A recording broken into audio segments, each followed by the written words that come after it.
Hi, Great everyone. evening. Thank you all for coming. This is the first HDSI Alumni Spotlight event of the 2025-26 school year. So we're happy to have you here. And these events happen quarterly. Sometimes they're in person, sometimes they're virtual. We just like to, we have a lot of alumni all over the place. So we like to be able to have them come virtually when they can as well. And this is a really good opportunity for students to meet data science alumni, connect with them, learn about their journeys, learn about their challenges, their achievements, and get some really good advice. So we're going to have Q&A at the end of this. So please put your questions in the chat as you think of them. That way we can keep the flow of the presentation going, and we don't have to sit around and wait for people to think of questions at the end. Just pop them in there, and then we'll get to it when David's done with the presentation. So this event is being recorded so that students can access it at a later time if they can't be here tonight. So you're welcome to have your camera on or off. It doesn't really matter. But again, please do put your questions in the chat and we will address them at the end. And now I would like to introduce our special guest, David Davila Garcia. He is a graduate from our Bachelor of Science in Data Science program in 2023. And I remember when we were having graduation dinner and he informed me he was going on to Columbia for more data science and medical studies to come. So he's going to talk about some of that, and let's welcome him. Thank you, David, for being here. I'll turn it over to you now. Thank you for the wonderful introduction, Kelly, and for all setting up all the logistics to making this happen. I'm really excited to be speaking with all of you today and sharing my journey.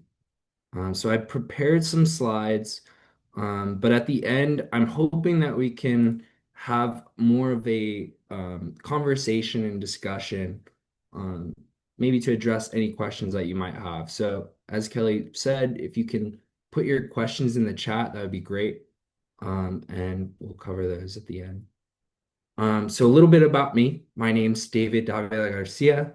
I am a bioinformatics researcher at Washington University School of Medicine in St. Louis. As Kelly mentioned, I graduated from UCSD with my bachelor's in data science in 2023. And then I furthered my expertise by getting a master's in biomedical informatics at Columbia University. And I graduated in 2025. So I'm really excited to be talking with all you today. So let's advance this slide. Sorry about that. Okay, so just this photo, that's me there. Um, and this was a really special memory that I had with one of my good friends from the lacrosse team while I was at UCSD. All right, so before we dive in, I want to acknowledge that there's a lot of different majors maybe in this audience, so I want to keep it pretty high level and offer some of the practical advice that I would have wanted when I was in college. So in this presentation, I'm going to cover my journey as well as some practical advice of how to secure good mentorship. Then I'm going to talk a little bit about the intersection of data science and medicine. And finally, cap off the presentation with some advice I'd give to my college self. So, starting with my journey, um, I started off in St. Louis, Missouri. I was born and raised. My parents originally came from Puerto Rico, so I grew up speaking Spanish. It's a really big part of who I am. Um, St. Louis is known for the Gateway Arch, which is shown in that picture. Um, But really, my first sort of exposure to data science and medicine took place in Puno, Peru, where I was able to volunteer as part of a clinical trial there. And that was a really formative experience for me before I entered college, where I was able to practice Spanish, interact with study participants, and see how data can be used to inform health policy. Upon I did my bachelor's again at UCSD, um, and I'll get into that a little bit more and some of the experiences that were really formative there for me as well. And as mentioned previously, this is a picture of Columbia University in New York. Um, and I'll talk a little bit about the work that I did there as well. All right, so starting off in Puno, Peru, my first exposure to data science applied to medicine was the summer of 2017, where I had the opportunity to volunteer for the HAPPEN trial in Puno. HAPPEN stands for Household Air Pollution Intervention Network. And the problem of interest here is that over 3 billion people worldwide cook with biomass fuels, such as wood, dung, or charcoal. So as you can see in the image on the right, this is a typical cooking setup that we would observe in which they use biomass fuels to cook. So the first thing that you'll notice is that the walls are completely covered in soot and there's really poor ventilation. Keep in mind that this is the interior of someone's house, so they're living and breathing this air day in, day out. So this is another photo of the same house from the outside, and you can really see the huge amounts of smoke that is being produced just from cooking. And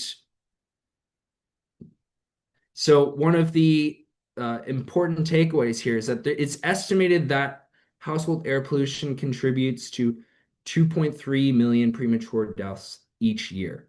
That's huge to me.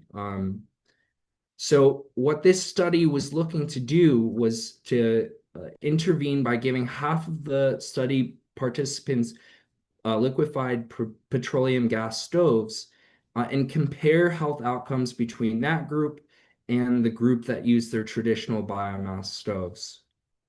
And this was really the first sort of instance that I saw global health inequity firsthand, in which many of the participants suffered from preventable conditions, yet lacked access to basic healthcare needs. Um, I guess taken together, we can see that uh, through these images that these people are exposed to pollutants such as particulate matter 2.5, which is associated with so many different adverse health outcomes such as lung disease, cardiovascular disease, and etc. Um, and but this was an opportunity that I saw to really change the way that shape health policy through data. And that was really formative for me because I saw firsthand how we could improve the health of these communities by a simple intervention and use data to show a difference. So moving on, in 2018, I started at UCSD. I originally grew up in St. Louis, Missouri, so moving to San Diego, I had to start off in a brand new city without a support system. And additionally, I entered as undeclared. So that added an additional stressor because I didn't know if I was going to get into any of the majors that I wanted. So, but I took the prerequisites to apply for the DSC major, which was capped at the time. And luckily I got in. I also took the pre-med prerequisites during my time at UCSD, um, because my ultimate goal is to become a physician scientist who is able to prioritize patient safety as data science methods are increasingly being used in medicine.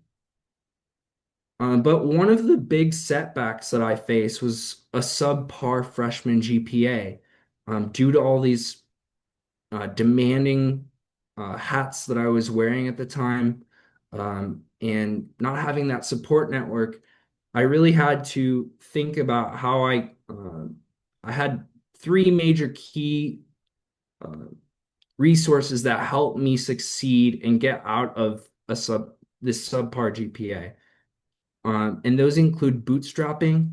I vividly recall a DSC 10 lecture in which uh, bootstrapping, the idea was introduced such that when we fall, we can pull ourselves up by our own bootstraps. And to me, that means embodying resilience and perseverance um, through yourself. Second, I took advantage of all the resources around me, such as office hours and supplemental instruction, to really get the support that I needed outside of lecture. I think it was really helpful to speak with other students and faculty who had been in my position and had taken the classes that I'm taking, and use them as a resource. Third, and probably one of the biggest things that helps me to this day is improving my time management skills. Um, that's something that I think we can all improve upon, in learning to plan ahead, setting feasible goals, and balancing our competing priorities. And looking back, that first year taught me so much about persistence and self-discipline. And I was beginning to just understand how to recover from adversity and build a system for success that carried me forward. And I also want to mention this image was taken on my first day of orientation. So it's an exciting time. Building upon that, outside the classroom, UCSD really became a place where I started to grow both professionally and personally. First, I joined the UCSD lacrosse team, which became one of my strongest support systems. We practice in very early mornings. In the image on the left, you'll see my team and I running through Sun God statue at 5 a.m., which was, I feel like that discipline really helped me with the structure to succeed academically, professionally, and personally. And we shared many great memories, and I would encourage everyone to um, involve themselves and apply themselves outside of the classroom through extracurriculars. A second extracurricular that I was involved in was I was a president and founding member of the Diversity and Data Science Student Org. And this was a really great experience for me to meet other people who were really interested in data science. One of the things that this org, or we did as an org, was to put on these boot camps to help students succeed in DSC 10 outside of the classroom. So uh, we could really build a peer support network outside of the classroom that lasted throughout the curriculum. And this is a picture on the right, on the bottom right. It's a picture of me and Tanner Halıcıoğlu. Pardon me if I'm saying that wrong. But this was a really great experience, and I'm very proud to have been given an award for that work, and creating a better community than uh, leaving the community in a better place than when I first got there. Lastly, one of the last extracurriculars that I was involved in was deep learning medical imaging research, which I'll discuss a little more in detail later on. One of the biggest takeaways I would say is that I stepped outside my comfort zone. Through all of these experiences, I had to push myself in different ways. For example, I'm not a great public speaker, but I put myself in positions to do it and practice it because I knew that that would help me be a better teammate, a better leader, so on and so forth. So I encourage all of you to push yourselves, and turn your weaknesses into strengths. All right. So after I graduated from UCSD in 2023. I wanted to pursue graduate school at the intersection of data science and medicine. And that is how I defined biomedical informatics, which was, uh, I guess, the major that I was in. Why should we care about bioinformatics? It's really important because um, it's such high stakes. Every model and analysis can really impact the patients, um, whereas in industry, our models are only going to advance a company's revenue. So I thought it was very intriguing space for that reason. The complexity and the high stakes, it really engaged me. So some of the typical coursework that I did during my time at Columbia involved natural language processing, epidemiology, advanced machine learning, symbolic methods, as well as some other uh, more domain-focused skills such as like grant writing and clinical informatics, as well as causal inference. Happy to discuss those at the end if anyone has questions on those. And my thesis was related to heterogeneity of treatment effects of type 2 diabetes medications. And this project used data from over 4.7 million patient records. Um, and that spanned across 4 different countries. And you may be wondering, what does heterogeneity of treatment effects mean? So basically, heterogeneity of treatment effects means that uh, you may have a certain effect, um, an average treatment effect for a medication, but for certain subgroups, the medication may uh, have a relative benefit or a relative detriment. So I'm going to try to explain it through this graph. So you'll see on the left that there's an average treatment effect that's constant when throughout the treatment group, whereas in the real world we have heterogeneity in that effect, in which for certain groups, maybe say female versus male, you can have an advantageous sort of benefit of taking a certain medication or a detrimental effect. So this shows that heterogeneity. Um, so after completing my master's, I moved back to home to St. Louis, Missouri, and I'm currently a bioinformatics researcher at Washington University's School of Medicine. Um, WashU is affiliated with BJC Healthcare, which is comprised of 14 different hospitals. And just so you can get an idea of the magnitude of how many patients come, there's over 145,000 annual admissions. And on the image in the right, it's a picture of the hospital where I was actually born in, and I currently work. Um, and my work really encompasses two sort of distinct paths. So first, I perform data analysis for faculty who are conducting clinical trials, as well as observational studies. Um, so for example, we're doing a project where we're doing a geospatial analysis of type 2 diabetes as well as hypertension, and we're mapping prevalences of these two diseases using data from over 2.2 million patients in our region. In addition, I'm able to lead my own independent research projects. And recently, I've been working specifically using large language models to extract certain data from notes, such as tobacco smoking status, which is not typically recorded in a standardized format. So it's really useful to use LLMs to accurately extract that information.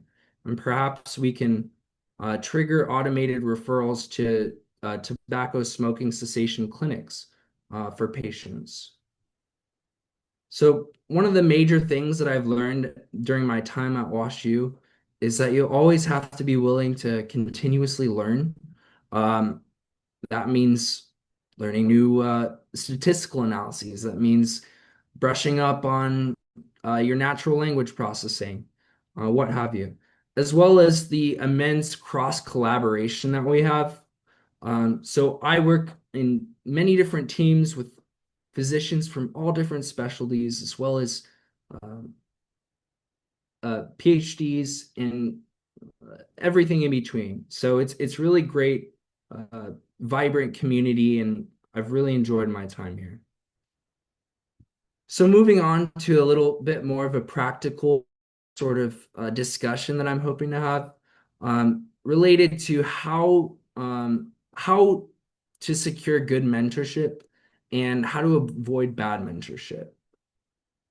Good mentors can really accelerate your development, while bad mentors can stall it. So some of the amazing mentors that I've had throughout my life, and this list is non-exhaustive, um, are shown on the left. But I've also had some bad mentors whose names I will not list here. And I want to add a caveat that sometimes a mismatch between a mentor and a mentee does not mean someone is a malicious or a bad person. It might just not be the right fit for your goals or communication style. So that was the case for me. So I think it was important for me to live and learn from those experiences. And hopefully, after seeing this presentation, you can identify mismatches and prevent those in the future. So some of the great traits of great mentors that I've had involve being invested in your personal and professional development. I'm really lucky to have a boss who is very supportive of my goals. He knows that my ultimate goal is to become a physician, so he has encouraged me to seek out opportunities on the side that work with my schedule, such as getting clinical volunteering hours. So we work as we work in a very close-knit partnership, and I'm really appreciative for all of the support that he gives me. So the second trait would be having a mentor who's approachable, available, and supportive.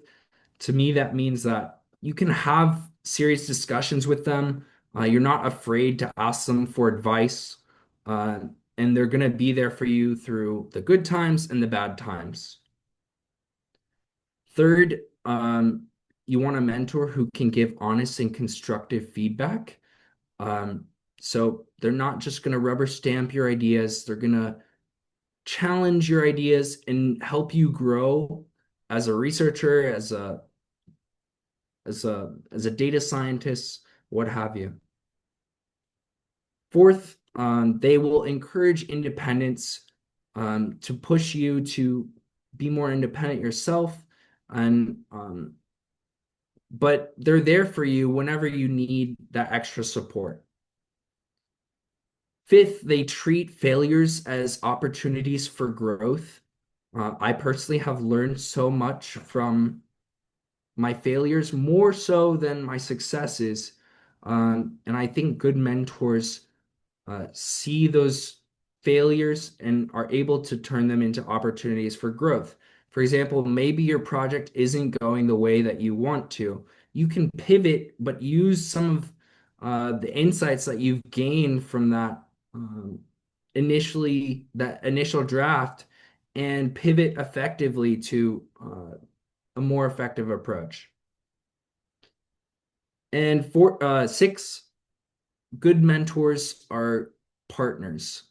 They, uh, in a partnership, it means um, he, they're not telling you what to do all the time. They value your opinion. They want to hear what you have to say. And it's really a conversation, a back and forth. So, with that said, I want you to be able to identify um, some traits of bad mentors. And this was a study actually published in JAMA called Mentorship Malpractice. It's published in 2016. And they came up with this characterization of um, bad mentors, and they basically gave some phenotypes for these mentorship styles. And basically, they outline what sort of traits they have and they present an approach for how you can deal with these bad mentorship styles. For example, let's look at the bottleneck mentorship style. Maybe this mentor is so busy in their own with their own work that they can't dedicate the time that you need from them to mentor you effectively. So if we look here, one of the approaches that we can take to mitigate this is to set some firm deadlines and be clear about expectations going forward. Um, and if they're not able to meet those expectations, then maybe you should consider leaving that relationship. So while the majority of mentors are great, if you ever run into a situation where you need advice or help in approaching a bad mentorship situation, this is a good table to refer to. Now I want to give some general notes on mentor-mentee relationships. This tip has saved me so many times. This is the golden tip. If there's one thing that you can take away from this section, it's this tip. So before you're joining any lab or team, you should meet with every team member and attend that lab meeting or team meeting uh, at least for a month before you commit to joining that team. That way you can get a really good sense of the culture and see how then you can possibly avoid bad mentorship at this stage rather than when after you've already committed to a mentor-mentee relationship. Number two, it's really important to have diversity in your mentorship. Uh, that means having a mix of primary and secondary and peer mentors to get different perspectives. Primary mentorship means maybe like your PI or your direct supervisor, whereas secondary mentors could be people who help you with a specific domain. Maybe it's someone who has really deep training in statistical analyses, who you go to for advice, or maybe it's someone who can help you orient you on your career specifically. The last type is peer mentorship, um, and that's what it sounds like. It's a group of your peers who are in the same level of you as you and who can help you through your situations. Maybe they know a little bit more about your situation and can relate to you and help guide you that way.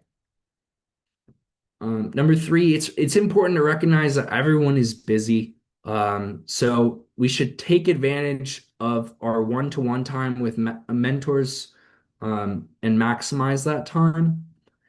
And that means that there's certain responsibilities that the mentee has in that mentor-mentee relationship. For instance, we should take initiative in initiating contact with mentors um, and getting their advice. In addition, it's important to update your mentors with the progress that you've made as well as any problems you've encountered.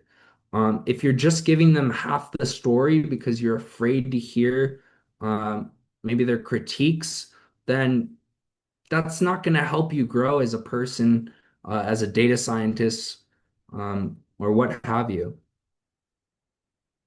And number seven, you should always come prepared to these meetings. Have an agenda with things that you want to talk about, and questions that arose that you want your mentor to help you with. As well as when you leave those meetings, you should have to-do lists with action items for the next meeting. And a good practice that I always like to do is to send an email outlining all the notes that I took to my mentor at the end of the day. That way, all of our expectations are aligned for the next time we meet. All right, so moving on, I want to talk a little bit about the intersection of data science and medicine. So this is a really um, convoluted topic. I think that in generality, there's a lot of challenges and opportunities unique to medicine. And this is again non-exhaustive list, but some of the challenges include documentation burden. So there was a study, I believe in 2016, which showed that physicians spend more time in front of their computers than they do with their patients, which to me is absolutely crazy. Um, so one of the approaches or opportunities that we can use, leverage AI and data science to reduce that documentation burden, may possibly through LLMs. So physicians can spend more time doing what they do best, which is interacting with patients.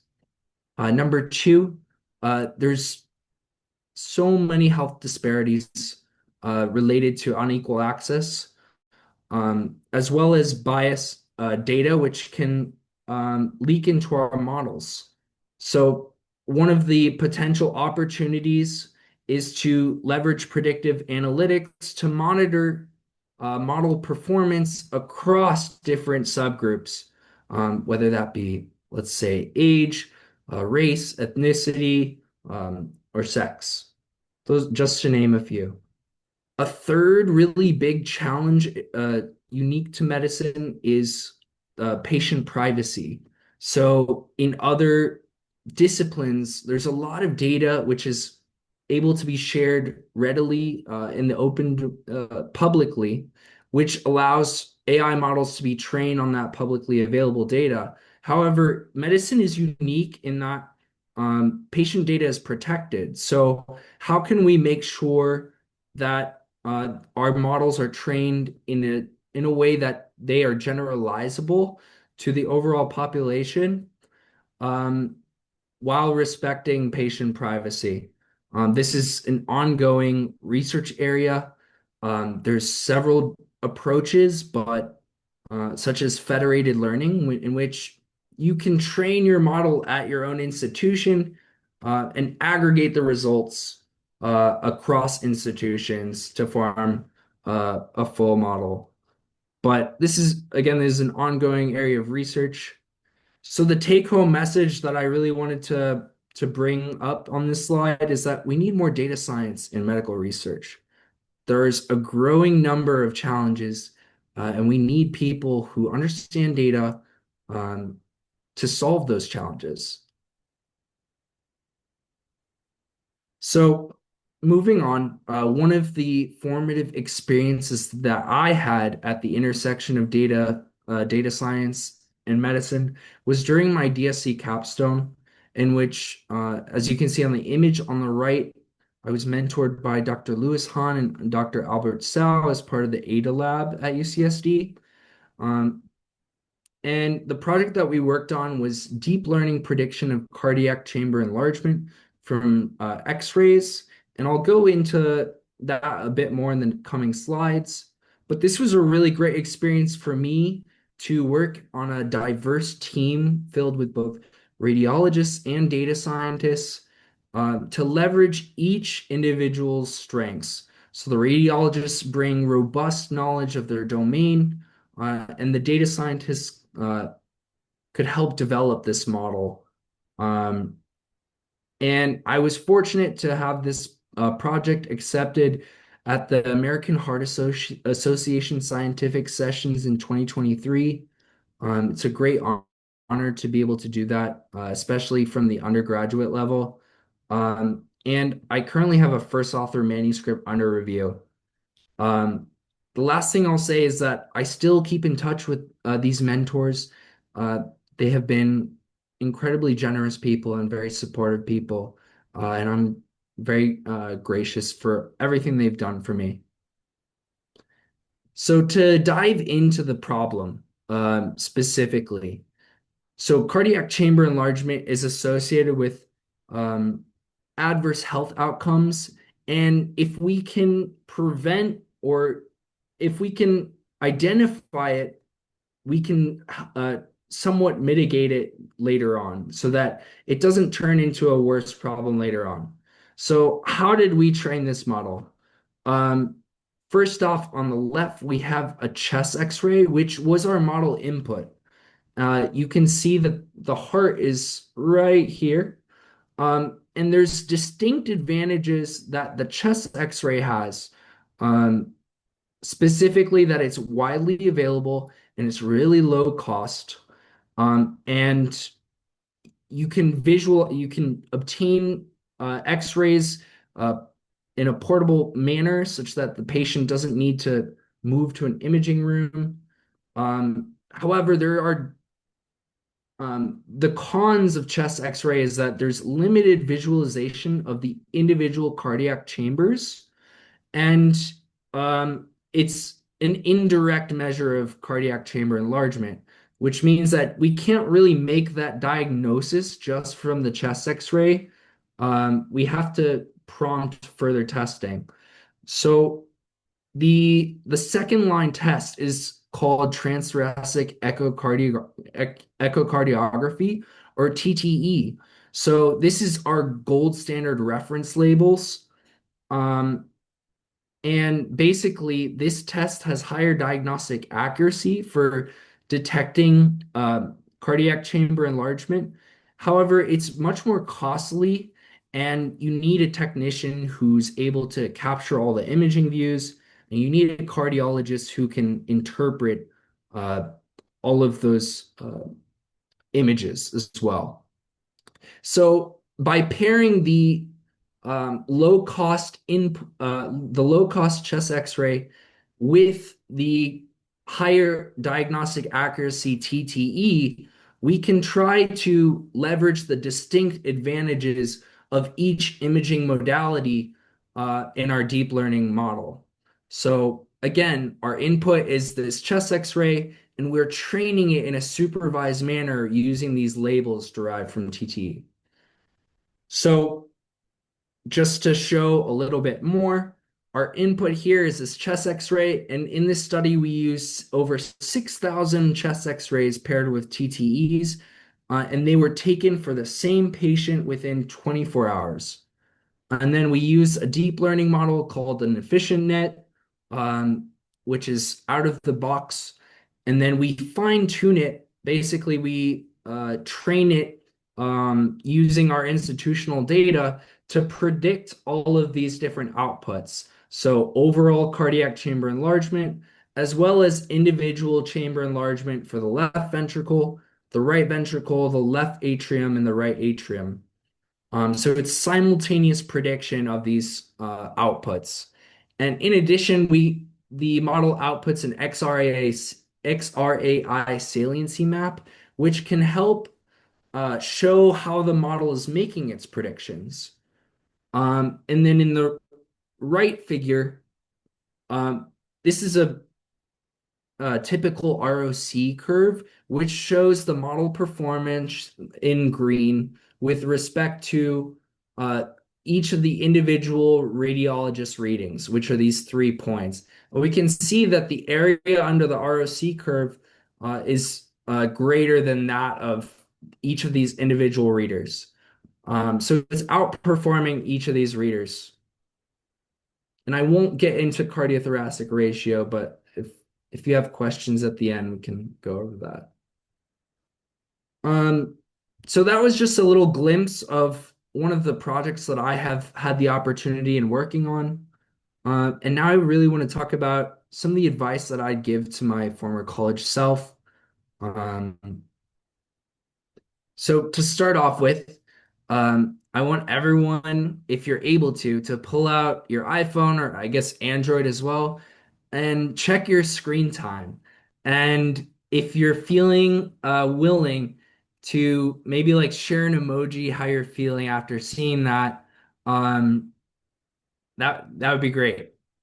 But the point of this is that after this is one of my favorite books. It's called Deep Work, and it's a guide to basically be productive in a distracted world. And one of the aspects that they talk about is limiting your screen time, as well as cutting your social media time. And the reasoning for that is they argue in this book that if you,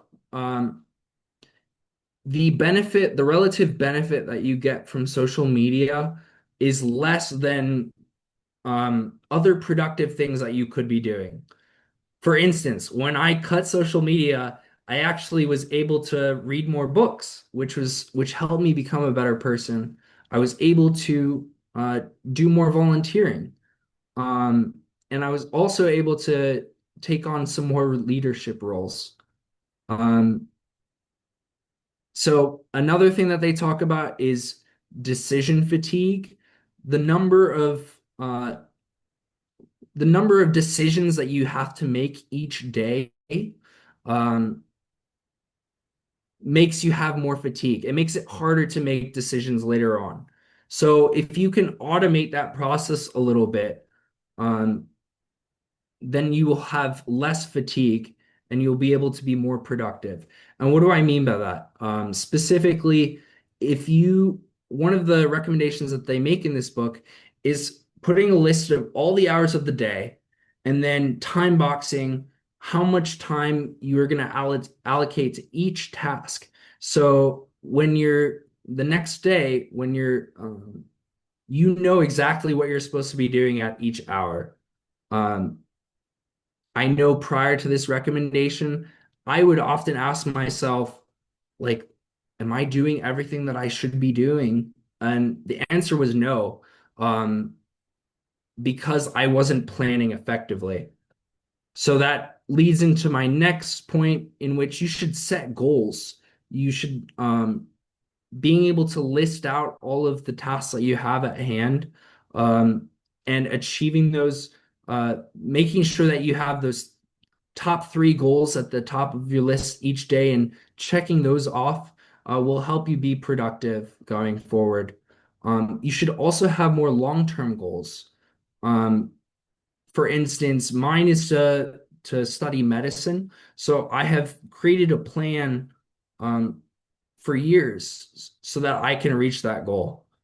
Um, in addition, they talk about perfect is the enemy of progress. The amount of time to go from 90% of let's say you have like 90% of the work and that's like an A minus, and the amount of time going from 90% to 100% will be a lot more time spent as opposed to the amount of time it took you to get to 90%. So being able to have high quality products but that are not perfect um, will help you be more productive. And then I wanted to show this specific image, which shows an axis of displaying time management. So on this axis, on the x-axis, you see ease or difficulty of different tasks. And then on the y-axis, you see whether or not the task is important. And you can see straight off the bat that email is one of the easiest things you can do, but it's also one of the least important things you can do. So if you can limit your amount of time spent doing emails, that will serve you greatly. Um, and in this book, they also argue that you should be spending more time doing high value, difficult tasks, such as writing papers, grants, or protocols. Uh, Keep in mind, this graph is more academia oriented. So um, you just have to think about your high value, difficult tasks in whatever field that you choose. The next book that I would recommend you all take a look at is The Millionaire Next Door, which taught me some of the fundamental rules um, of wealth building, and some of the tips that I wish that I had known um, earlier on. I think the earlier that you understand these rules, the better it will serve you on later on. So one of the first rules that they give is that wealth is not the same as income. What you make can determine how much wealth you build. and it's easier to build wealth if you have a high income. But if you spend all of your income, you're not going to build wealth. So some of the key takeaways that they talk about to building wealth include living below your means. That means practicing defense, whereas offense is your income. Defense means limiting your spending. Um, and number two, they talk about prioritizing financial independence over social status. That means maybe you don't need that fancy car at age 50. Maybe you can get away with uh, a more affordable car so that you can invest that difference in money into your maybe your retirement. In addition, they say that you should invest around 15 to 20% of your annual income. Um, I'm sure that all of you know that compounding interest means that approximately every 7 years, um, your amount invested will double. So if I invest 10 years, sorry, $10 right now, in 7 years that will be 20, and in 14 years that will be 40. And so right now is the golden years of compounding interest. The earlier that you can invest in your future, the better. Um, One of the other tips that they give is to not spend greater than 33% of your annual income. Otherwise, it will be really hard for you to develop wealth in the long term. Really good book. I highly recommend it. Some closing thoughts. Um, is that your career is a marathon. It's not a sprint. I've learned that careers in research and medicine really take time. It's more about the persistence and consistency, showing up each day with the same enthusiasm, rather than trying to rush things. In addition, there isn't really one right path. Everyone can contribute differently, either through mentorship or teaching, uh, innovation or service. So you just got to find what you love and do it great. Number three, you should always be really proud of your work, even when progress feels slow, uh, because growth can happen pretty quietly. And fourth, uh, the journey matters just as much as the destination. Your fulfillment comes from aligning your work with your values, not just all of your achievements. Lastly, I want you to follow your heart and your passions. Um, it's the best way to have a meaningful career. So I wanted to close out by thanking everyone for attending today. Um, and especially Kelly for organizing this and giving me the opportunity to speak. And if I can be of any help to any of the students, I invite you to connect with me. Here's my email. Happy to help however I can, whether that's going over resumes, doing a mock interview, or talking about your specific situation, whether that's giving you feedback about whether grad school is the right fit for you, um, or what have you. Feel free to reach out. Thank you, Kelly? David. Yeah. That was so thoughtful and thorough, and we really appreciate you putting the time into sharing all of this information with us. That was really fabulous. It's inspiring to hear how you're making the world a better place, both personally and professionally, and we really value what you bring to the group. So we do have a few questions, so I'm going to start off and take them in order. The first one is from Ariane. Were you thinking of getting a master's in data science, or did you always want to get a more specialized one like bioinformatics? Yeah, that's a great question. I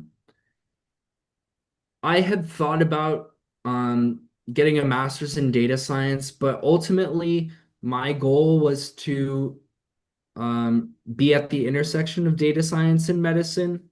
I always knew that I wanted to become a physician. Um, so I thought that having that domain expertise uh, within the medical domain really drew me to doing my master's in bioinformatics.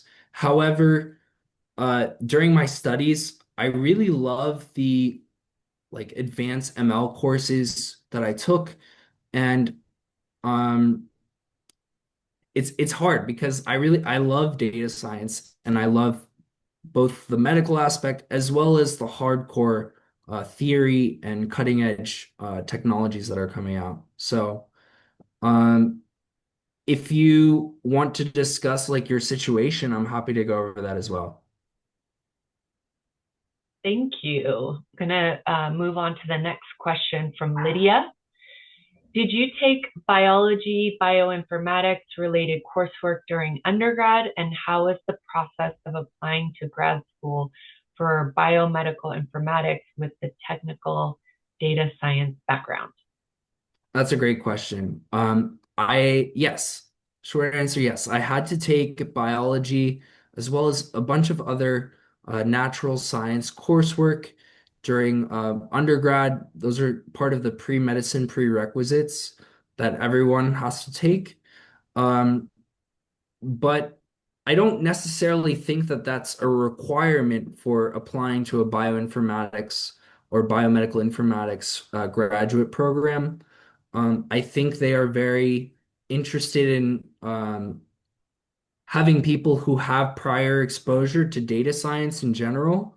Um, and I think it's easier to pick up the domain, the specific health domain aspects than it is to, learn programming from scratch. So I think you should be in a good place with that generic like data science background. From Jackie, any tips on how to stay in touch with your mentors? Yeah, that's a good one.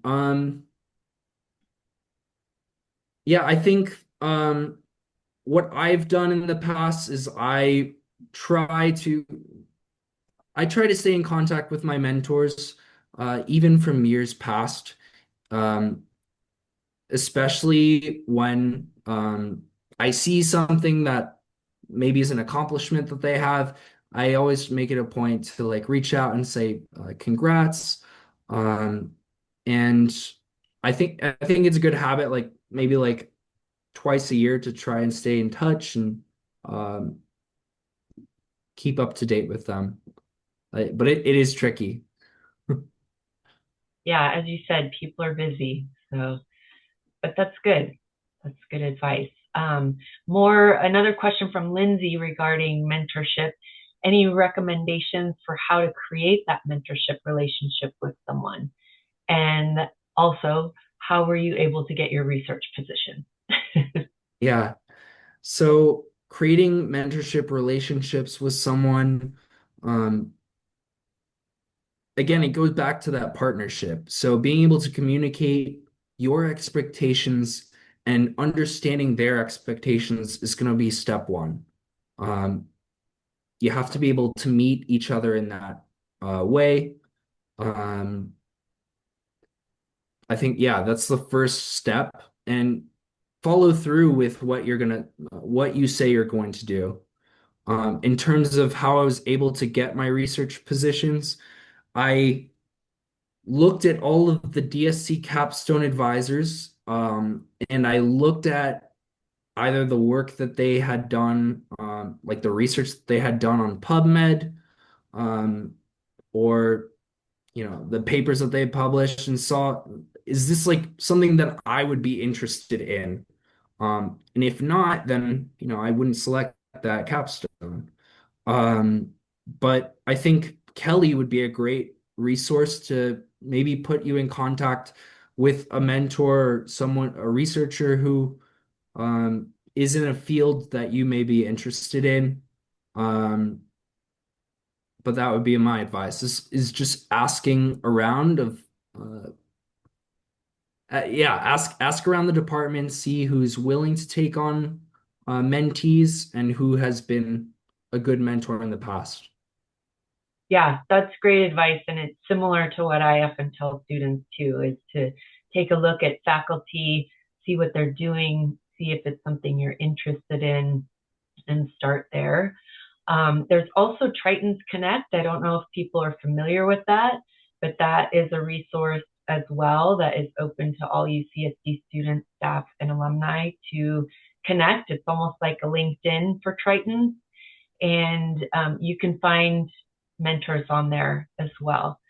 So that's a great resource. Let's see. Next question from Alexis. Can you describe your current employment role and what helped you get in? Are you planning on applying to medical school? Yeah, so my current employment role is at Washington University School of Medicine in St. Louis.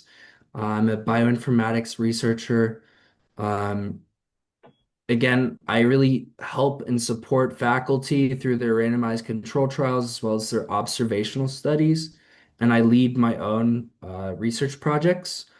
Um, how did I get it? During the summer, in between my first and second year of my master's, I interned at WashU. Um, my boss actually went to the same program that I did. He did the PhD in biomedical informatics at Columbia. So I already had that connection, and I was able to leverage that personal connection to land that internship. And it was really helpful because he knows the classes that I took. So we really have that common vocabulary to talk amongst each other. So I have a really great relationship with my boss. In terms of like medical school, I am currently applying. Um, yeah, it's interview season, so been doing that. Well, we certainly appreciate you squeezing us in between all of those interviews and all of the other great work that you're doing. Um, that is all for the questions in the chat. I'll give it one more chance if anybody's got any final thoughts or questions for David. Um, Great presentation. Thanks a lot. We'll take gratitude posts as well. Thank you so much. It was lovely to be able to talk with you all. Um, and again, please feel free to reach out to me if you want to connect or if you have any specific questions that maybe you need advising with. Happy to help however I can. Thank you so much. You have been a joy to learn from and listen to, and we really appreciate your contributions to HDSI and the UCSD community. So we'll look forward to whatever comes next. Stay in touch.